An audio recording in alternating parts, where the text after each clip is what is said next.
हाँ, हम कहाँ पर थे? भारत का भूगोल, और भारत के भूगोल में हमने पढ़ लिया था सामान्य परिचय। सामान्य परिचय में हमने पढ़ा था भारत का नामांकन, और नामांकन के साथ साथ थोड़ा सा देखा था मैं इसकी स्थिति का कि कौन से क्षेत्र में स्थित है और कहाँ पर स्थित है अक्षांशीय देशांतरीय दृष्टि से, परंतु कंप्लीट अक्षांशीय देशांतरीय विस्तार हमने नहीं पढ़ा था, जो आज हम चर्चा करने वाले हैं। सबसे पहले तो हमें ये पता होना चाहिए कि वास्तव में अक्षांशीय देशांतरीय विस्तार किस प्रकार प्रभावित करता है। तो थोड़ा सा पहले मैप बनाऊं, और मैप बनाने के बाद में हम क्या करेंगे, इसका अध्ययन करेंगे।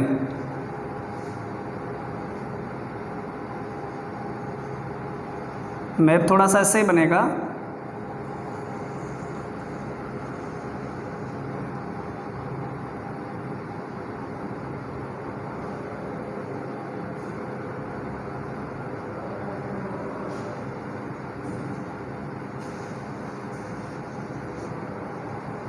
ठीक है, ये अपना क्या है, भारत, और इसका अक्षांशीय विस्तार क्या था, यहाँ पे था 8 डिग्री 4 मिनट, और इस बिंदु का नाम क्या था, केप कैमोरिन,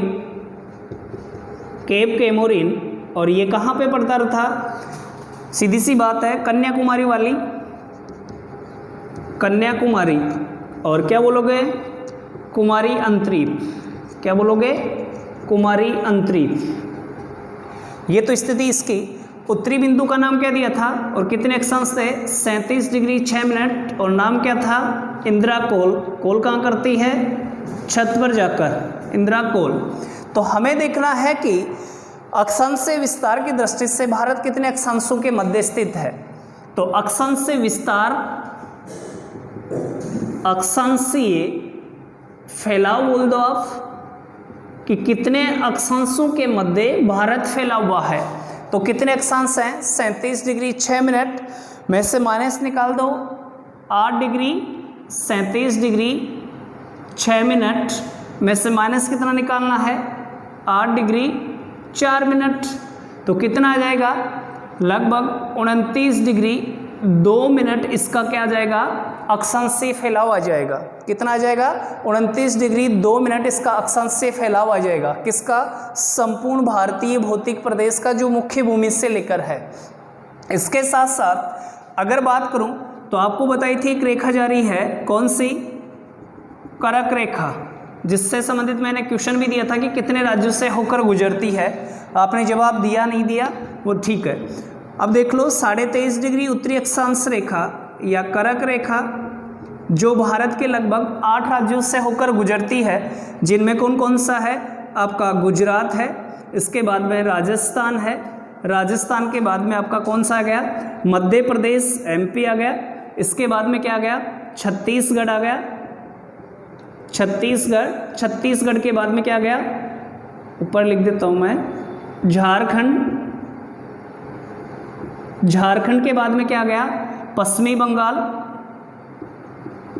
बंगाल या बोलते हो वेस्ट बंगाल, इसके बाद में त्रिपुरा और मिजोरम।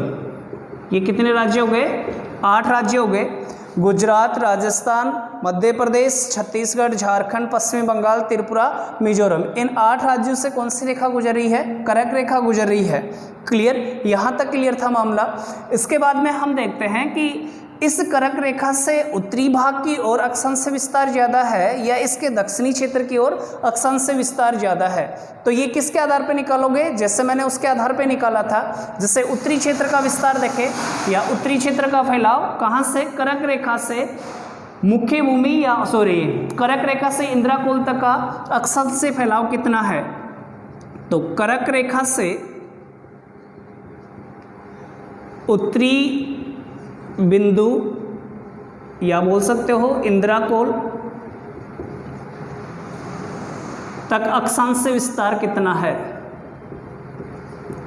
अक्षांशीय विस्तार कितना है? तो जाहिर सी बात है कितना है? 37 डिग्री 6 मिनट, 37 डिग्री 6 मिनट यहाँ 6 मिनट यहाँ मिनट इंदिरा कोल है। यहाँ तक ये कौन सा था? उत्तरी बिंदु था। इसके बाद में हमें क्या लेना है? 23.5 डिग्री 23.5 डिग्री यानी कि 30 डिग्री 23 डिग्री 30 मिनट कर्क रेखा वाला, इसके मध्य का जो भी अक्षांश से विस्तार है वो कितना है, वो हमें क्या करना है, यहाँ पे प्रेजेंट करना है। तो यहाँ पर कितना बच गया, देखो 0,6 में से 30 तो जाने वाले नहीं है, तो यहाँ पर डायरेक्ट क्या लोगे, यहाँ से आप उधार लेगो तो क्या मिलेगा, 1 डिग्री आएगा। और 1 डिग्री में मिनट की बात करें तो कितनी होगी, 60 मिनट की बात होती है। कितनी बात होती है, 60 मिनट यहाँ पर आएगी। तो यहाँ पर 60 + 6 कितनी हो गई, 66। 66 में से 30 निकालते तो कितना बच गया, 66 में से 30 निकालो तो यहाँ पर कितना है, 66 और 30 निकाल दिया, सीधी सी बात, कितना बच गया, 36। तो ये तो क्या आ गई, मिनट आ गई। अब 36 में से 37 में से 1 गया तो कितना बच गया, 36। 6 में से 3 गए तो कितने बच गए, 3। और 3 में से 1 गया तो 3 में से 2 गए तो कितने बच रहे हैं कितने बच रहे हैं, 1 बच रहा है। कितना बच रहा है, 1 बच रहा है। यानी कि 13 डिग्री 36 मिनट क्या आ रहा है, इसका अक्षांश से विस्तार आ रहा है। 13 डिग्री 36 मिनट किसका आ रहा है, उत्तरी क्षेत्र का विस्तार आ रहा है, 13 डिग्री 36 मिनट। ऐसे ही हम देखें कि ये क्वेश्चन दक्षिण की तरफ अप्लाई करें कि कर्क रेखा से मुख्य भूमि के बीच अक्षांश से विस्तार कितना होगा, कर्क रेखा से मुख्य भूमि के बीच अक्षांश से विस्तार कितना होगा। तो इससे स्पष्ट करो, क्वेश्चन लिख लो कि कर्क रेखा से मुख्य बिंदु कौन सा, दक्षिणी भाग, या बोल सकते हो केप केमोरिन के बीच अक्षांशीय अंतराल कितना है, अक्षांशीय अंतराल कितना है। तो 23 डिग्री 30 मिनट यानी कि 23.5, ठीक है। नीचे कितना है, 8 डिग्री 4 मिनट, 8 डिग्री और 4 मिनट, वही माइनस निकाल दो, कितना आएगा, 30 में से 4 गए तो कितना बच गया, 26। और 23 में से 8 गया तो कितना बचा, 15। 15 डिग्री 26 मिनट किसका विस्तार आएगा, 15 डिग्री 26 मिनट इसका विस्तार आ जाएगा। तो ये कह सकते हैं कि अक्षांशीय दृष्टि से देखा जाए तो संपूर्ण भारत का फैलाव कितना है, 29 डिग्री 2 मिनट है। और अगर हम कर्क रेखा से उत्तरी भाग का देखें तो उसका फैलाव कितना है, 13 डिग्री 36 मिनट है। इसी के साथ साथ दक्षिणी भाग का देखें तो कितना आ रहा है, 15 डिग्री 26 मिनट आ रहा है। अब इससे तीसरा क्वेश्चन यहाँ पे ये पुटअप कर सकता है कि अक्षांशीय दृष्टि से उत्तरी भाग का विस्तार अधिक है या दक्षिणी भाग का विस्तार अधिक है, उत्तरी भाग का विस्तार अधिक है या दक्षिणी भाग का विस्तार है। तो जाहिर सी बात है इसमें अक्षांश ज़्यादा रहे तो इसका अक्षांश से विस्तार ज़्यादा है। पर यहाँ पे एक क्वेश्चन पुटअप और हो सकता है, वो किसके आधार पे है, क्षेत्रफल के आधार पे। संपूर्ण भारत का क्षेत्रफल कितना है, 32,87,263 वर्ग किलोमीटर। अगर क्षेत्रफल की दृष्टि से देखा जाए तो ये तो क्षेत्रफल कितना है, भारत संपूर्ण भारत का है, परंतु क्षेत्रफल की दृष्टि से देखा जाए तो कर्क रेखा के उत्तर वाले क्षेत्र का क्षेत्रफल अधिक है या कर्क रेखा से दक्षिण वाले क्षेत्र का अधिक है। तो स्पष्ट होता है, जाहिर सी बात है किसका अधिक होगा, उत्तरी भाग का अधिक होगा। ये फर्स्ट पोजीशन पे आ गया और ये सेकंड पोजीशन पे हो गया, क्योंकि इसमें आपके राजस्थान वगैरह राजस्थान आपके उत्तर प्रदेश वगैरह जो भी है ना, उनका क्षेत्रफल बहुत अधिक है ना। क्लियर, ये तो हो गया किसका, इसके आधार पे। पर क्षेत्रफल के आधार पे आएगा तो उसको आगे और एक्सप्लेन करेंगे।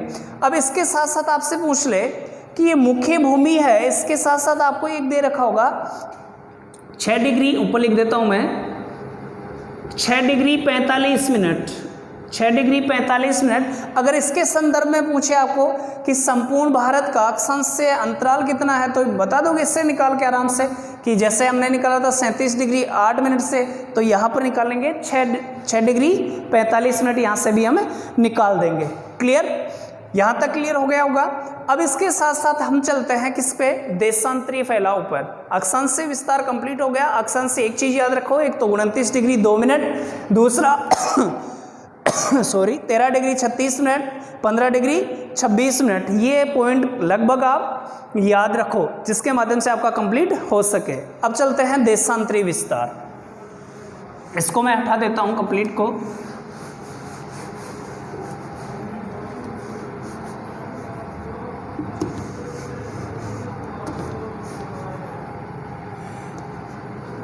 अच्छे से कवर करते जाना। देशांतरीय फैलाव, अब देखो देशांतरीय फैलाव में बात करते हैं किसकी, यहाँ से लेता है क्या, गुजरात वाला क्षेत्र पड़ता है, नाम भी बताया था गौरमाता, गौरमाता या गौरमाता।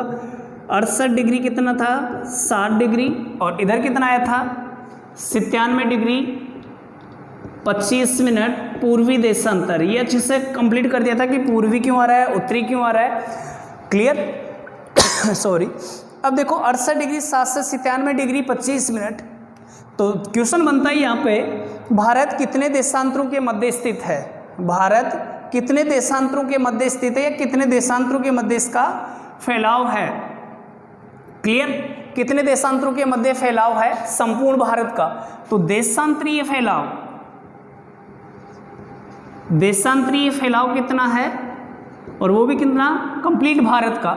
तो देशांतरीय फैलाव कितना 97 डिग्री 25 मिनट, और इधर कितना है 68 डिग्री 7 मिनट, माइनस निकाल दो कितना बचता है 29 डिग्री 18 मिनट, 29 डिग्री 18 मिनट लगभग इसका क्या आएगा देशांतरीय फैलाव आएगा। यानी कि यहाँ से लेकर और यहाँ तक, गुजरात से लेके अरुणाचल प्रदेश तक भारत कितने देशांतरों के मध्य फैला हुआ है, 29 डिग्री 18 मिनट देशांतरों के मध्य फैला हुआ है। अब 29 डिग्री 18 मिनट देशांतरों के मध्य फैला हुआ है, तो यहाँ पे क्वेश्चन ये पुटअप होता है, कभी सत्य असत्य कथन वाले क्वेश्चन पूछ लेता है तो उसमें भारत का देशांतरीय फैलाव अधिक है या अक्षांशीय फैलाव अधिक है, भारत का देशांतरीय फैलाव अधिक है या अक्षांशीय फैलाव अधिक है। तो यहाँ पर अक्षांशीय फैलाव कितना आ रहा था अपना 29 डिग्री 2 मिनट आ रहा था, और इधर देशांतरीय फैलाव कितना आ रहा है 29 डिग्री 18 मिनट। तो लगभग 16 मिनट, लगभग क्या है 16 मिनट क्या है देशांतरीय फैलाव अधिक है, देशांतरीय फैलाव अधिक है, 16 मिनट देशांतरीय फैलाव अधिक है, क्लियर यहाँ तक। इसके बाद में हम बात करते हैं किसकी, मानक यामोत्तर रेखा की। यहां तक क्लियर आ गया, मानक यामोत्तर रेखा जिससे बोलते हो कि जिससे संपूर्ण क्षेत्र की या संपूर्ण भौतिक प्रदेश की क्या निर्धारित की जाती है, समय निर्धारित किया जाता है, समय जिसे बोलोगे आप मानक यामोत्तर रेखा। और मानक यामोत्तर रेखा किसी भी भौतिक प्रदेश में किसके आधार पे, उसके एरिया यानी कि क्षेत्र के आधार पर तय की जाती है। जितना बड़ा क्षेत्र होगा, जितने अक्षांश ज़्यादा, जितने देशांतर ज़्यादा होंगे और जिसका फैलाव ज़्यादा अक्षांशों में देशांतरों में होगा उसके जो भी यामोत्तर रेखा हैं वो एक से अधिक हो सकती है, एक हो सकती है, अधिक हो सकती है। वो कैसे होंगे अभी बताते हैं, क्लियर। मानक यामोत्तर रेखा है वो लगभग यहाँ से गुजरती है, जिसका नामकरण क्या है 82.5 डिग्री पूर्वी देशांतर रेखा, 82.5 डिग्री पूर्वी देशांतर रेखा जो इलाहाबाद के नैनी नामक स्थान से गुजरती है। इलाहाबाद के नैनी नामक, नैनी बोल दो या दूसरा मिर्जापुर, कहाँ पे पड़ता है यूपी वाले क्षेत्र में। तो इलाहाबाद के नैनी नामक स्थान से गुजरती है, इससे भारत की घड़ियों का समय निर्धारित होता है, क्लियर। मानक यामोत्तर रेखा बताई थी आपको 82.5 पूर्वी देशांतर रेखा जो इलाहाबाद के नैनी नामक स्थान से गुजरती है, और कितने राज्यों से होकर गुजरती है 5 राज्यों से होकर गुजरती है, जो मैंने पहले वाले वीडियो में बता दिया था आपको कौन कौन से राज्य हैं, फिर भी देख लो। यूपी, एमपी, फिर आ गया छत्तीसगढ़, फिर आ गया आपका कौन सा उड़ीसा, और लास्ट में क्या आ गया आंध्र प्रदेश। क्या आ गया आंध्र प्रदेश। यानी कि 5 राज्यों से होकर कौन सी रेखा जाती है 82.5 पूर्वी देशांतर रेखा, जिससे भारत की घड़ियों का समय निर्धारित किया जाता है। अब देखो संपूर्ण विश्व को 24 टाइम जोनों में बांटा गया है।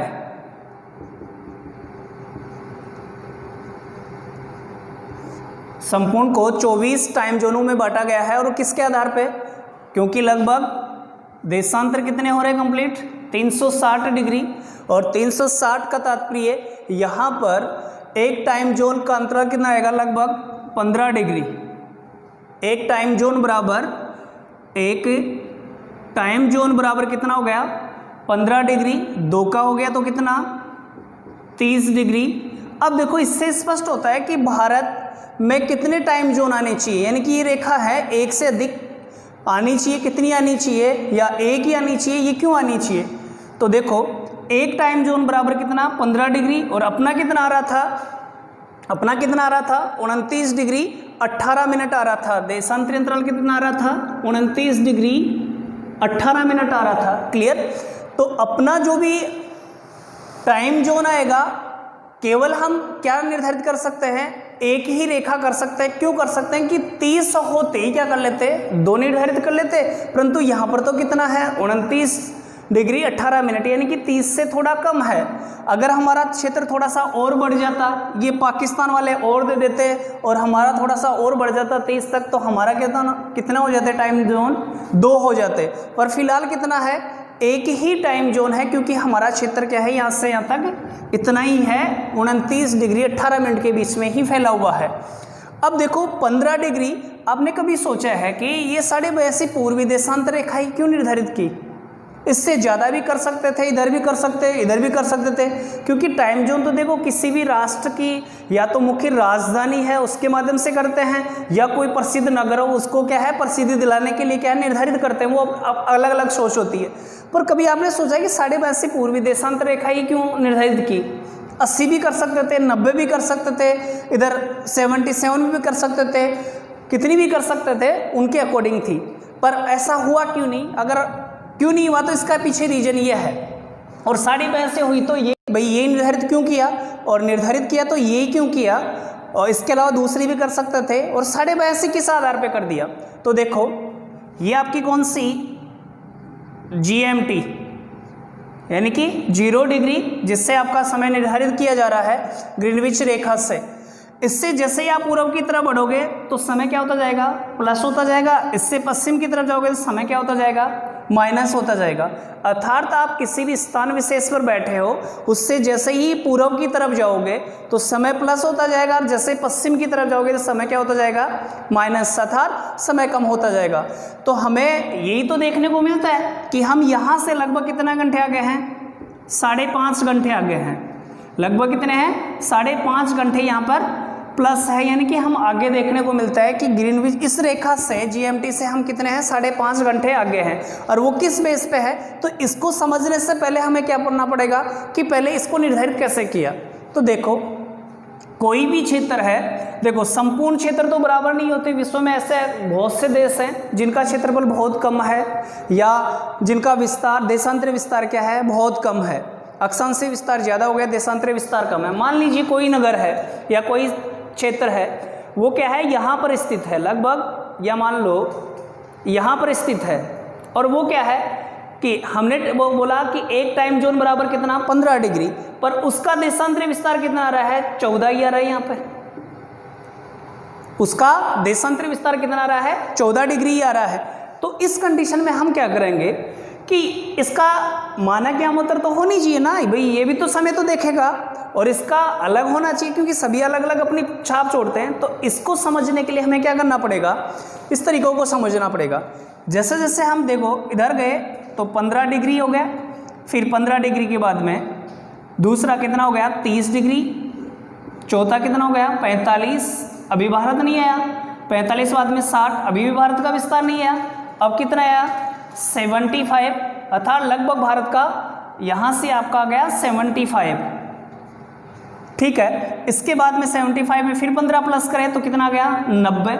फिर 90 बाद में आप करोगे तो ये बाहर निकल जाएगा, फिर 90 में 15 जोड़े तो लगभग कितना हो गया? 105। तो क्रिया क्या होगी कि भारत को या तो क्या करनी चाहिए थी? 75 डिग्री मानक यामोत्तर रेखा माननी चाहिए थी, या क्या माननी चाहिए थी? 90 डिग्री किसके आधार पे? इस टाइम जोन के आधार पे। या तो कितनी होनी चाहिए थी? 75 होनी चाहिए थी, या फिर क्या होनी चाहिए थी? 90 होनी चाहिए थी।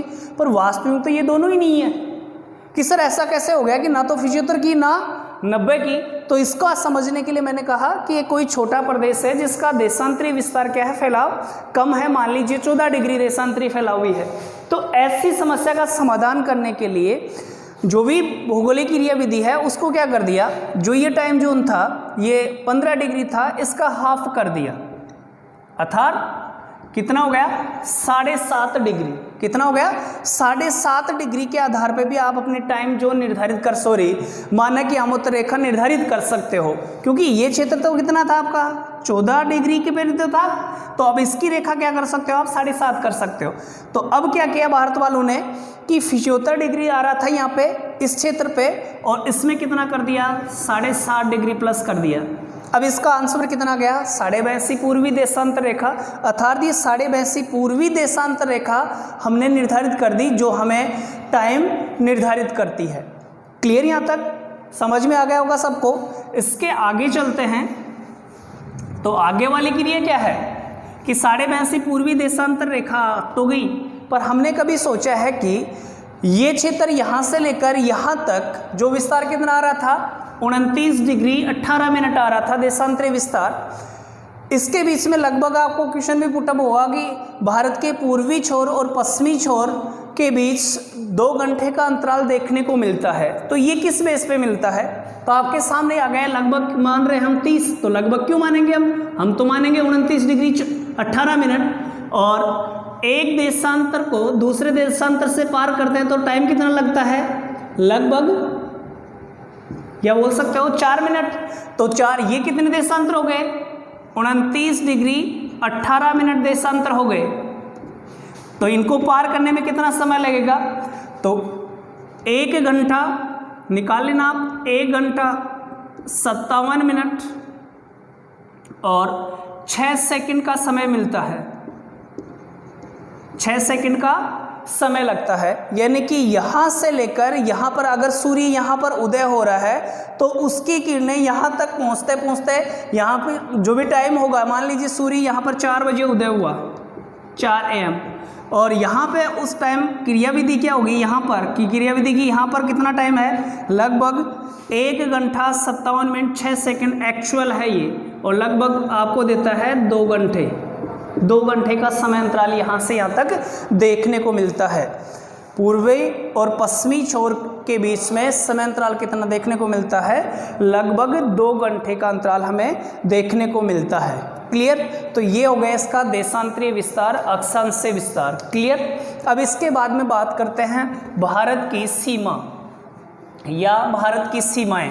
यहाँ तक सभी को समझ में आ गया होगा, ठीक है। अब सीमा की बात करते हैं कि भारत की सीमा कौन कौन से देशों से लगी हुई है, यानी अंतर्राष्ट्रीय। अब सीमा भी की अब बात कर रहे हैं, 2 तरीके से लेंगे। एक तो कौन सी?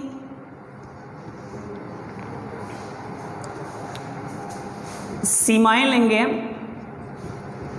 2 तरीके से। एक तो क्या लेंगे? स्थलीय सीमा, और दूसरी क्या लेंगे? जलीय सीमा। स्थलीय सीमा और दूसरी क्या लेंगे? जलीय सीमा। तो स्थलीय सीमा, इससे क्या बोलोगे? इसे क्या बोल सकते हो? अंतर्राष्ट्रीय सीमा भी बोल सकते हो। और जलीय भी लग रही होगी किसी ना किसी राष्ट्र से, तो वो राष्ट्र से लग रही है तो अंतर्राष्ट्रीय है, वरना नहीं लग रही तो जलीय सीमा है ये। अब स्थलीय सीमा की लंबाई कुल कितनी है? स्थलीय सीमा यहाँ से स्टार्ट हो रही है और कहाँ तक जा रही है? पश्चिमी बंगाल तक। सॉरी। तो इसकी लंबाई कितनी है? 15,200 किलोमीटर है। यहाँ से प्रारंभ होती है और यहाँ तक जाती है, कितनी होती है? 15,200 किलोमीटर है। क्लियर? और 15,200, इसके साथ साथ जलीय सीमा कितनी है? तो जो ये मुख्य भूमि है ये प्रारंभ होती है, ये जल चारों ओर लगा हुआ है, तो इसकी लंबाई कितनी है? 6100 किलोमीटर। कितनी है? 6100 किलोमीटर। अगर मान लीजिए इस जलीय सीमा में संपूर्ण द्वीपों को शामिल कर लेते हैं तो उनकी कितनी हो जाती है? 7,516.6 किलोमीटर हो जाती है। अगर यहाँ पे क्वेश्चन पुटअप होता है कि संपूर्ण भारत की स्थलीय व जलीय सीमा की लंबाई कितनी है, तो 15,200 प्लस 7516.6 किलोमीटर यहाँ की क्या होगी, कंप्लीट स्थलीय सीमा की लंबाई हो जाएगी। क्लियर।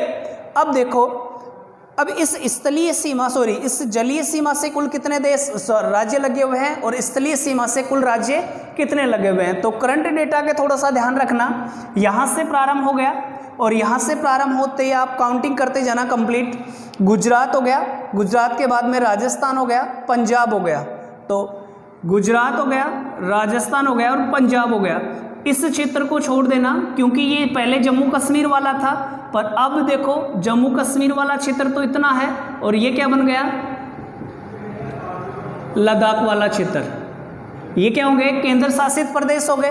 तो राज्य तो कितने लग रहे हैं, इधर तो 3 ही राज्य लग रहे हैं। फिर इसके बाद में देखो आगे, यहाँ पे चलो हिमाचल प्रदेश आ गया, फिर आ गया कौन सा, उत्तराखंड आ गया, उत्तराखंड आ गया। उत्तराखंड से जस्ट आगे चलोगे आप तो यहाँ पर क्या हो गया, सिक्किम आ गया।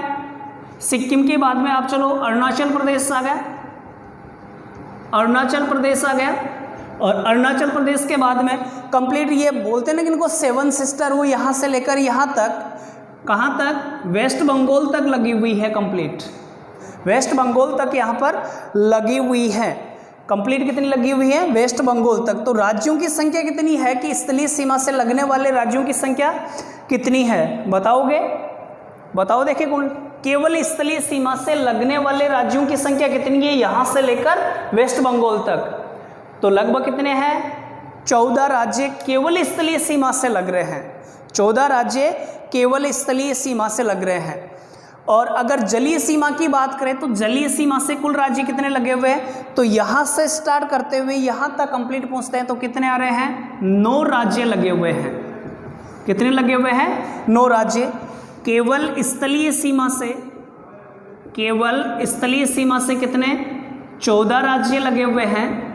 और जलीय सीमा से कितने लगे हुए हैं, केवल बोले तो 7 आ जाएंगे, वैसे कितने हैं, 9 राज्य लगे हुए हैं। वैसे कितने लगे हुए हैं, 9।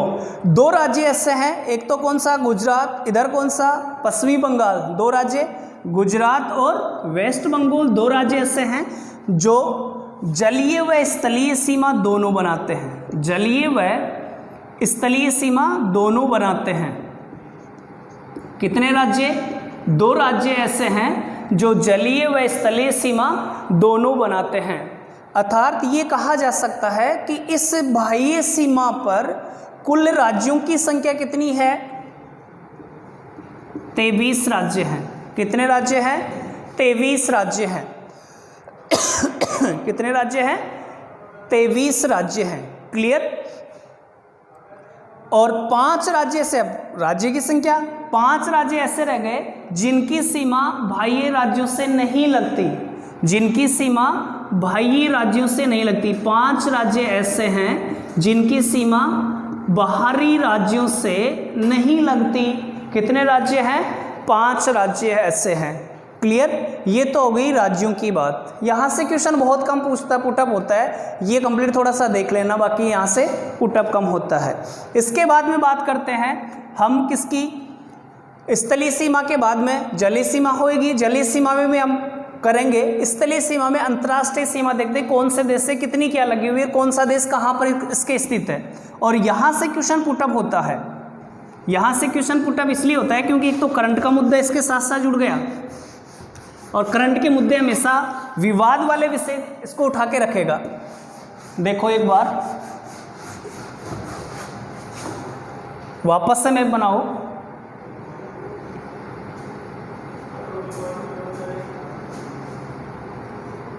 थोड़ा सा मैप ऐसे बनेगा,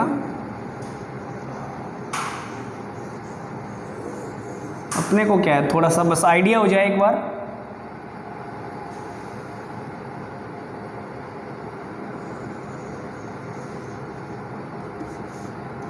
क्या बन रहा है तू भाई, यह है। अब देखो सीमाएं जो कि अंतर्राष्ट्रीय बात करते हैं, कौन कौन सी, देखो इधर तो पड़ता है पाकिस्तान, सबसे अच्छा दुश्मन या सबसे अच्छा मित्र बोल सकते हो आप, ठीक है, पाकिस्तान। इसके बाद में क्या आ गया, अफगानिस्तान, अफगानिस्तान के बाद में इधर क्या चलते हैं, चीन, और यहाँ पर लगा हुआ है नेपाल, और यहाँ पर क्या है, भूटान। नेपाल, भूटान। इधर की बात करें तो जिसकी सर्वाधिक सीमा लगी हुई है बांग्लादेश। कौन सा है, बांग्लादेश। और इधर कौन सा आ गया, म्यांमार। पाकिस्तान, अफगानिस्तान, चीन, नेपाल, भूटान, म्यांमार, बांग्लादेश से अपनी क्या लगी हुई है, स्थलीय सीमा। क्लियर, कितने देश हो गए, 1 2 3 4 5 6 7, अर्थात स्थलीय सीमा भारत की स्थलीय सीमा कितने देशों से लगी हुई है, 7 देशों से लगी हुई है। क्लियर। अब इनकी देखो जो लेंथ है वो लेंथ लगभग कभी पूछता ही नहीं है, या तो 33-23 या 33-10, कभी नहीं पूछता। जैसे इसकी 106 किलोमीटर, 34-88, ठीक है, कभी नहीं पूछता, ये कभी नहीं पूछता। 699, ठीक है। इसकी सर्वाधिक थोड़ा सा याद रख लेना, 4096.7 किलोमीटर, ठीक है। और सबसे कम किसकी है, अफगानिस्तान की। ये लेंथ कभी पूछता ही नहीं है। अगर बाई द वे पूछेगा तो बांग्लादेश की सबसे अधिक किसकी लगती है और सबसे कम किसकी लगती है। इसके साथ ही ये क्रिया यहाँ से स्टार्ट होती है। अब सीमाओं में हम अध्ययन करेंगे प्रत्येक का। यहाँ पर आपका कौन सा पड़ता है, श्रीलंका। इससे क्या लगती है, जलीय सीमा लगती है, जलीय सीमा लगती है। इससे भी हम स्पष्ट करेंगे। तो सबसे ज़्यादा किसकी है, बांग्लादेश की, 4096.7 किलोमीटर। अब इसमें भी देखो क्या पूछेगा कि इसके साथ साथ कौन से विवाद हैं। विवाद के बारे में हमें सबसे ज़्यादा क्वेश्चन यहाँ से पुटअप होता है। विवाद की बात करें तो एक तो कौन सा, फरका विवाद बनता है। फरका विवाद किस किस देश के बीच में बनता है, बांग्लादेश और भारत के बीच में। फिर इसके साथ साथ 3 बीघा गलियारा, 3 बीघा गलियारा, ये किस किस के बीच में है, तो ये विवाद का विषय किसके बीच में है, इसी के बीच में। फिर अगर विवाद का विषय तो क्या है, न्यू मूरे द्वीप समूह है, ये विवाद है, ये भी किस किस के बीच में, बांग्लादेश के बीच में। फिर बात करें तो 1-2 विवाद और है, मुहरी विवाद का विषय किसके बीच में है, भारत व बांग्लादेश के बीच में, ठीक है। तीस्ता, ये भी किसके बीच में है, इसके बीच में है। तो सर्वाधिक सीमा बांग्लादेश से लगती है और इसके बीच में फरका विवाद है, 3 बीघा गलियारा विवाद है, न्यू मूरे द्वीप समूह ये विवाद है, मोहरी विवाद है और तीस्ता विवाद है। ये इसके बीच में विवाद वाले विषय, यहाँ से क्वेश्चन पुटअप होता है। और न्यूरे मूरे द्वीप समूह कहाँ पड़ता है, बंगाल की खाड़ी में पड़ता है। क्लियर यहाँ तक। इसके बाद में बात करते हैं हम किसकी, सबसे अच्छा शत्रु कौन सा है, पाकिस्तान। तो पाकिस्तान में विवाद किससे है, तो सिंधु वाला जो भी डैम वेम बना रखा है उसके माध्यम से। हम इसके बारे में बाद में चर्चा करेंगे कंप्लीट चैप्टर के बारे में। आज के लिए इतना ही। बाकी जो भी सीमाएं बच गई उसके लिए नेक्स्ट टॉपिक में अध्ययन करेंगे। थैंक यू और बाय।